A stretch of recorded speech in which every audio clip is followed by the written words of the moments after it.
Hello everyone, आज हम बात करने वाले अकाउंट फ्रीज़ के बारे में। देखिए, अगर आपका भी बैंक अकाउंट फ्रीज़ होगा तो उसमें आपको बिल्कुल भी घबराने की ज़रूरत नहीं है। देखिए, मैं इस वीडियो में आपको पूरा का पूरा प्रोसेस बताऊंगा, आपको अकाउंट अनफ्रीज़ करने के लिए क्या-क्या करना है। देखिए, सिंपल प्रोसेस है, आपको इस प्रोसेस को फॉलो अप करना रहेगा।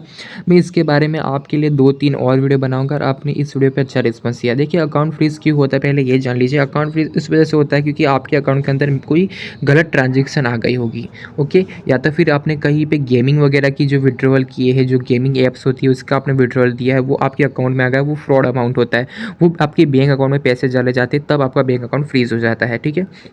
या तो मान लीजिए किसी थर्ड पर्सन ने आपके बैंक अकाउंट में पैसे डाल दिए थे और उसने आपके बैंक अकाउंट पे कंप्लेंट फाइल कर ली है, तो फिर आपका अकाउंट बैंक फ्रीज़ हो सकता है। देखिए, ये तीनों की तीन वजह हो सकती है आपके बैंक अकाउंट को फ्रीज़ होने के लिए। अगर किसी अननोन पर्सन ने आपके बैंक अकाउंट में पैसे डाले हो तो भी फ्रीज़ हो जाता है, गेमिंग के पैसे आए हो तो भी फ्रीज़ होगा, आप क्रिप्टो या ट्रेडिंग करते हैं तो भी आपका बैंक अकाउंट फ्रीज़ हो सकता है। देखिए, ये तो हमारे कारण होगा। अभी फ्रीज़ होने के बाद क्या कर सकते हैं, क्या फॉलोअप रहेगा, क्या प्रोसेस है पूरा। देखिए, प्रोसेस थोड़ा सा फॉलोअप करना है, थोड़ा लेंथी हो जाता है, उसमें इंटर स्टेट का मामला है या तो फिर आपके स्टेट के अंदर अकाउंट फ्रीज़ हुआ है तो थोड़ा ज़्यादा ईज़ी प्रोसेस होता है उसमें। अगर इंटर स्टेट का मामला होता है तो थोड़ा-सा प्रोसेस दोस्तों मतलब कि आप कह सकते हैं थोड़ा-सा मुश्किल है। अगर आपके ही स्टेट के अंदर आपका अकाउंट फ्रीज़ है तो वो आप आसानी से हैंडल कर सकते हैं।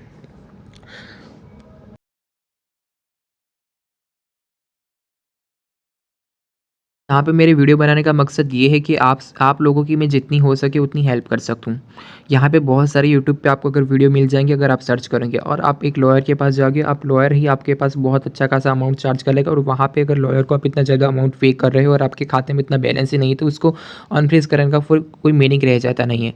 यहाँ पे मैं आपको प्रोसेस इस वजह से बता रहा हूँ बता पा रहा हूँ क्योंकि मेरा बैंक अकाउंट खुद फ्रीज़ हुआ था और मैंने उसको अनफ्रीज़ करा हुआ है अपने बलबूते पे, अपने दम पे। देखिए, आपको बहुत ज़्यादा यहाँ पे एक लीगल सर्विस अगर आपको चाहिए उसके अकाउंट अनफ्रीज़ कराने के लिए तो भी आपको फ्री मिल जाती है। आपको किसी लॉयर के पास किसी को भी पैसे देने की ज़रूरत नहीं है। देखिए, पहला आपका फर्स्ट स्टेप क्या रहेगा उसका अकाउंट अनफ्रीज़ कराने के लिए, आपको अपनी जो साइबर कंप्लेंट हुई है ना, वो आपको एक बार पता कर लेनी है कि कौन से एरिया से हुई है, ठीक है?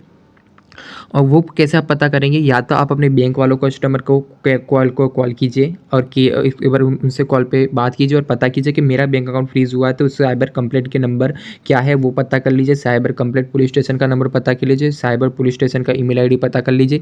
ये तीनों चीज़ मिलने के बाद आपको फर्स्ट स्टेप यहाँ पे ये करना है, आपको अपना रिप्रेजेंटेशन लेटर तैयार करना है। रिप्रेजेंटेशन लेटर में क्या-क्या लिखेंगे, उसका ड्राफ्ट क्या है, तो उसका ड्राफ्ट मैं आपको मेरे यूट्यूब चैनल के लिंक में, या तो मैं आपको यूट्यूब चैनल पे यूट्यूब चैनल के डिस्क्रिप्शन में क्लिक करेंगे तो आपको एक व्हाट्सअप चैनल मिल जाएगा, वहाँ से आप ज्वाइन करके वो रिप्रेजेंटेशन लेटर का ड्राफ्ट डाउनलोड कर सकते हैं या तो अपने खुद से आप जाके प्रिपेयर भी कर सकते हैं। ये रिप्रेजेंटेशन लेटर आपको अपने पुलिस स्टेशन की ईमेल आईडी पे सेंड करना है और आपको जो पुलिस आपका जो इन्वेस्टिगेशन ऑफिसर होंगे उनसे आपको कोऑर्डिनेशन बनाना होगा। आपको देखिए उनको बार-बार कॉल नहीं करना है। आपको उनको एक या दिन में 1 या 2 बार कॉल कीजिए, वो क्या कह रहे हैं उनकी पूरी बात सुन लीजिए और देखिए आप जब बात करें अपने इन्वेस्टिगेशन ऑफिसर से तो जब ये ध्यान रखिए, आप उसको सिर्फ पॉइंट टू पॉइंट बोलिएगा। मतलब आपका जो काम है बस वही बोलिएगा। उसको ये सब मत बताइएगा मेरा अकाउंट फ्रीज़ हो गया है, मैं क्या करूँ? ये सब उसको कुछ नहीं है सर। देखिए, अगर आपको क्या करना है उसको सिर्फ़ आपको ये बताना बैंक अकाउंट फ्रीज़ हुआ, मैं अनफ्रीज़ कराना, मैं अपना सारा का सारा जो डॉक्यूमेंट वगैरह प्रोसेस है मैं आपको सबमिट करता हूँ। इस इश्यू की वजह से मेरा बैंक अकाउंट फ्रीज़ हुआ था। तो मैं आपके साथ कोऑर्डिनेशन बना के जो-जो आपको डॉक्यूमेंट बोले, अगर वो बोलता है सामने से तो फिर आप उसको सेंड कर लीजिए। देखिए, जनरली क्या-क्या होता है वो आपके अभी डिपेंड करेगा किस स्टेट पे है। जनरली आप इन्वेस्टिगेशन ऑफिसर को कॉल करते हैं, जनरली वो कभी-कभी कॉल जब उठाते हैं, ठीक है? तब वो तो आपको कुछ ज़्यादा रिस्पॉन्स नहीं देंगे, वो आपको चांस ज़्यादा होंगे अगर इंटर स्टेट का मामला मतलब कि बाहरी स्टेट का मामला होगा, तो वो आपको सीधा ये बोल देंगे कि पुलिस थाने पे और पुलिस थाने पे जाके आप यहाँ पे बात करो, ठीक है? तो आपको अपनी सिचुएशन उसमें बतानी, मैं यहाँ से रहता हूँ, मैं वहाँ पे जा नहीं पा रहा, तो आपको बता देना, एक बार ट्राई कर लेना है। अगर वो मान जाते हैं तो ठीक है, वरना आप रिप्रेजेंटेशन लेटर वगैरह जो है वो उनको भेज दीजिए। एक बार कह रही मैं रिप्रेजेंटेशन लेटर अपना भेज रहा हूँ, आप एक बार देख लीजिएगा, ठीक है? इतना ये काम आपको एक बार इन्वेस्टिगेशन ऑफिस से कंप्लीट करना है, आपको ट्राई करना है कि मेरा बैंक अनफ्रीज़ कराने के लिए। अगर आप देखिए उसमें 2 प्रोसेस है, या तो जो होल्ड अमाउंट है वो आप छोड़ दीजिए। अगर होल्ड अमाउंट के लिए आप फाइट करना चाहते हो जो अपने बैंक अकाउंट में होल्ड है, तो उसके लिए फिर थोड़ा अलग प्रोसेस रहेगा। उसके लिए आपको फिर बताना पड़ेगा, उन सबको प्रूफ देना पड़ेगा, ट्रांजेक्शन जो होती है वो आईडी के प्रूफ देने पड़ेंगे। हाँ, ये जेन्युइन पेमेंट था, ये मेरा ही पैसा है। या तब डिस्प्यूटेड अमाउंट को छोड़ देते तो और ज़्यादा आसानी से आपका बैंक अकाउंट अनफ्रीज़ हो सकता है। देखिए ये होगा एक पहला प्रोसेस जो मैंने आपको बता दिया, साइबर की पुलिस स्टेशन के जाके आप अपने ये कर सकते हो। अगर आपको कंप्लेंट नंबर अपने बैंक से ना मिले तो आपको ये कंप्लेंट नंबर जानने के लिए आपको जाना पड़ेगा अपनी नज़दीकी साइबर ऑफिस, कोई भी पुलिस स्टेशन आप चले जाओगे अपने नज़दीक के, तो वहाँ पे एक साइबर होता है, साइबर सेंटर, वहाँ पे जाके आप अपना बैंक अकाउंट का नंबर उनको बताओगे तो वो आपको अपनी कंप्लेंट कॉपी आपको डाउनलोड करके सेंड कर देंगे। सॉरी, डाउनलोड करके सेंड मैंने आपको उनको उनसे मांगना पड़ेगा, या तो आप उनके कह दीजिए वो पीडीएफ आपको दे दे, या तो फिर उससे उन लोगों से पीडीएफ का प्रिंट आउट निकाल के वहाँ से जो जो सारी डिटेल मिलती है वो आप जान सकते हैं। देखिए अगर इंटरस्टेट का मामला है तो दूसरा तरीका ये हो सकता है, जो आपके सामने जो बंदे ने जिसके ऊपर कंप्लेंट की है वो ये तभी अप्लाई होगा जब person to person transaction involve हुआ है और पर्सन टू पर्सन ट्रांजेक्शन में कोई रॉन्ग अमाउंट आपके अंदर आ गया है, मतलब कि कोई बंदा किसी अलग आदमी को पैसा भेजना चाहता है तो उसके बदले आपके खाते के अंदर आ गए हैं। तो उससे एक बार बात कर लीजिए, कोऑपरेट करने के लिए ट्राई कीजिए, उसको बोलिए आप अपना जो अमाउंट है उसका वापस देने के लिए तैयार है, वो थाने में जाके वो अपनी कंप्लेंट वापस ले लो और लिखित भी उसको देना पड़ेगा, वहाँ पे अपनी कंप्लेंट वापस दे। तो अभी आपको ज़्यादा चांस रहे कि इस केस के अंदर आपको बैंक की तरफ से सॉरी पुलिस स्टेशन की तरफ से अपने इन्वेस्टिगेशन ऑफिसर की तरफ से आपको एनओसी मिल जाए और आपका अकाउंट अनफ्रीज हो जाए। ओके, कि मैंने आपको ये बता दिया, अगर अपनी आपको जानना है आपकी कंप्लेंट कहाँ से हुई तो आपको अपने नज़दीकी साइबर क्राइम पुलिस स्टेशन में जाना होगा। वहाँ जाके आपको अपना बैंक अकाउंट नंबर बताएंगे तो वो आपको अपनी कंप्लेंट कॉपी है वो आपको दे देंगे और वहाँ से आपको सारी की सारी डिटेल मिल जाएगी। अगर ये प्रोसेस होने के बाद आप इन्वेस्टिगेशन ऑफिसर से बात करते हैं तब भी आपका अकाउंट अनफ्रीज नहीं होता है तो फिर हमारा सेकंड मतलब कि थर्ड पॉइंट हो जाएगा, सेकंड पॉइंट लीगल नोटिस भेजना। देखिए लीगल नोटिस जब आप भेजेंगे तो उसके लिए आपको एक लॉयर की ज़रूरत ज़रूर पड़ेगी। उसमें क्यों लॉयर की ज़रूरत पड़ती है मैं आपको बता दूं, क्योंकि लीगल नोटिस के अंदर जो साइन लगती है वो एक एडवोकेट लॉयर की लगती है, तो उसके लिए आपको लीगल नोटिस भेजना पड़ेगा उस पुलिस स्टेशन के अंदर। एक अगर ज़्यादातर केस के अंदर आप अगर लीगल नोटिस भेजते हैं तो उससे आपका अकाउंट अनफ्रीज हो जाता है।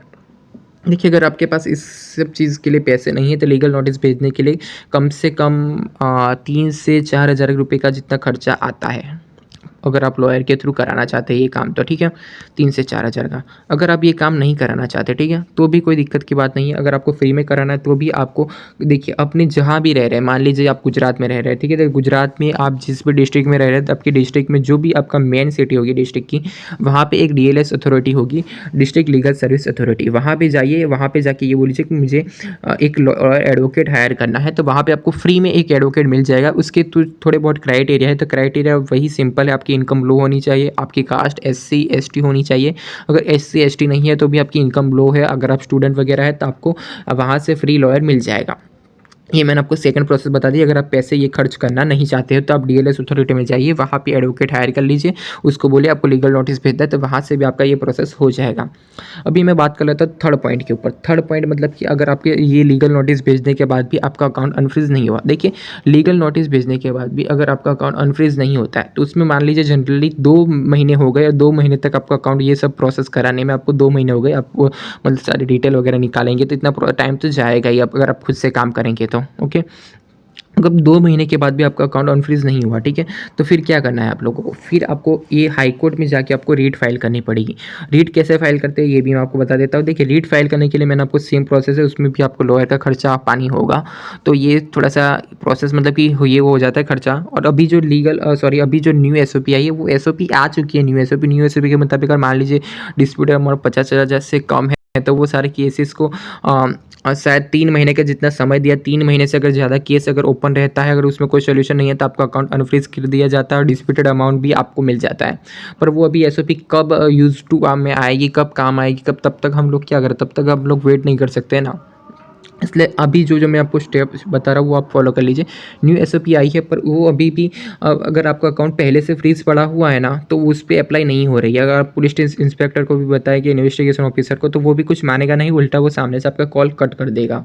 आप उसको समझाने बैठेंगे तो वो दिक्कत हो जाएगी क्योंकि आप रूबरू में मतलब कि प्रेजेंट में नहीं है उसके सामने। अगर आप आपके अगर स्टेट का मामला है तो आप यहाँ पर उसके पुलिस थाने जाइए, वहाँ पर जाके देखिए तो वहाँ पर वो लोग तो सामने से आराम से प्रोसेस डील हो जाएगा, आपको बताएंगे तो आपका अकाउंट अनफ्रीज भी को लोग कर देते हैं। देखिए हमारा प्रोसेस था हाई कोर्ट में रीट फाइल करना। तो हाई कोर्ट में रीट फाइल करने के लिए आपको अपनी नज़दीकी जो भी है सिटी है वहाँ के हाई कोर्ट में आपको जाना पड़ेगा। और हाई कोर्ट में जाके रीट फाइल करने के लिए कम से कम आपके जो मैंने आपको बताया ना, आपके एफर्ट लगे हुए होने चाहिए। ऐसा ना हो कि आप डायरेक्ट ही 2 महीने के बाद जा रहे हैं कोर्ट के अंदर और आपने अपनी एंड से कुछ प्रोसेस नहीं किया है अकाउंट को अनफ्रीज कराने के लिए। आपको वहाँ पर बोलना पड़ेगा कि आपने क्या क्या प्रोसेस किया है वहाँ पर। जब आप लॉयर के पास जाएंगे तो लॉयर आपको बोलेगा, आपको प्रोसेस बताना पड़ेगा। आपने अगर रिप्रेजेंटेशन लेटर भेजा होगा तब भी चल जाएगा, पर रिप्रेजेंटेशन लेटर एक बार भेज दीजिएगा अगर आप हाई कोर्ट में रीट फाइल करना चाहते हैं तो। ओके, तो उससे क्या होगा कि हाई कोर्ट भी पता चलेगा कि आपने भी ट्राई किया है तब भी आपका अकाउंट जो है वो अनफ्रीज नहीं हुआ। उसमें जो एक्ट है राइट टू लीव, तो उस एक्ट का आपका यहाँ पे हनन होता है। तो इस वजह से आप कोर्ट में हाई कोर्ट में रीट फाइल कर सकते हैं। उस केस के अंदर आपके पास अगर जरूरी सारी की सारी इन्फॉर्मेशन है अपने ट्रांजेक्शन के रिलेटेड, तो फिर आपका अकाउंट जो हाई कोर्ट में है वो आपके डिस्प्यूटेड अमाउंट को या तो आपके पूरे के पूरे अकाउंट को अनफ्रीज कर दे सकता है। वो हाई कोर्ट से आदेश देगा वहाँ पे जहाँ पे भी आपका अकाउंट फ्रीज हुआ होगा।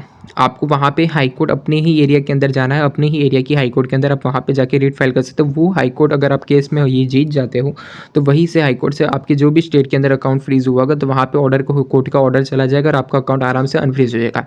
ये सारे दोस्तों लीगल मेथड हो गए आपके हाई कोर्ट को सॉरी आपके अकाउंट को अनफ्रीज कराने की। ये सारे के सारे मेथड अगर आप फॉलो अप करते हैं तो आपका आराम से अकाउंट अनफ्रीज हो जाएगा। देखिए, अगर इसके रिगार्डिंग आपको कोई भी डिटेल्स वगैरह चाहिए, मतलब कि आपको अकाउंट कंप्लेंट कॉपी नहीं मिल रही, कैसे निकालनी, अगर आपको मेरी वीडियो बनाने के बाद भी समझ नहीं आ रहा, तो जैसे कि मैंने बताया मेरा इंस्टाग्राम आपको लिंक डीएम में मिल जाएगा और या तो फिर डिस्क्रिप्शन में चले जाइए, डिस्क्रिप्शन में मिल जाएगा, वहाँ पे मुझे मैसेज कर लीजिएगा। तो यहाँ पे मैं आपको ज़्यादा से ज़्यादा हेल्प करने की कोशिश करूँगा, क्योंकि मैं भी समझता हूँ मेरा भी अकाउंट फ्रीज़ पड़ा हुआ था और उसको अनफ्रीज़ कराने में मेरा भी दोस्तों बहुत ही ज़्यादा टाइम लगा, एफर्ट लगा, जब बहुत ज़्यादा रिसर्च लगी। तो मैंने सोचा एक डेडिकेटेड वीडियो मैं आपके सभी लोगों के लिए बना दूँ जिसमें सारी की सारी डिटेल एकदम ईजी वे में बता दी जाए। और यही बात हमेशा ध्यान रखकर, आप किसी लॉयर को पैसा दे रहे हैं तो उसमें आपकी गारंटी नहीं रहेगी कि आपको वो अकाउंट अनफ्रीज़ करा देगा। अगर आप लीगल नोटिस वाले 3-4 हज़ार का खर्चा कर रहे हो तो उसमें वो लोग आपको गारंटी नहीं देंगे। वो लोग कहते हैं कि 4 से 5 महीने का, और ऑनलाइन वाले तो बहुत ही ज़्यादा ये होते। तो पहले खुद के एंड से ट्राई करना, अगर नहीं हो रहा है तो फिर मैंने जैसे कि बताया उसको प्रेजेंट में लेने की ट्राई करना। अगर ऑनलाइन वाला लॉयर से काम कराने जाओगे तो हो सकता है आपका अकाउंट भी अनफ्रीज ना हो और आपके 3-4 हज़ार भी ऐसे ही चले जाएँ। तो ये बात का ज़रा सा ध्यान रखना। चलिए ठीक है, आज के लिए इतना ही। दूसरा नेक्स्ट वीडियो में आपके लिए और डिटेल से लाऊंगा, उसमें आपको और अच्छी तरह की चीज़ें से इस सारी चीज़ों को समझाने की कोशिश करूँगा।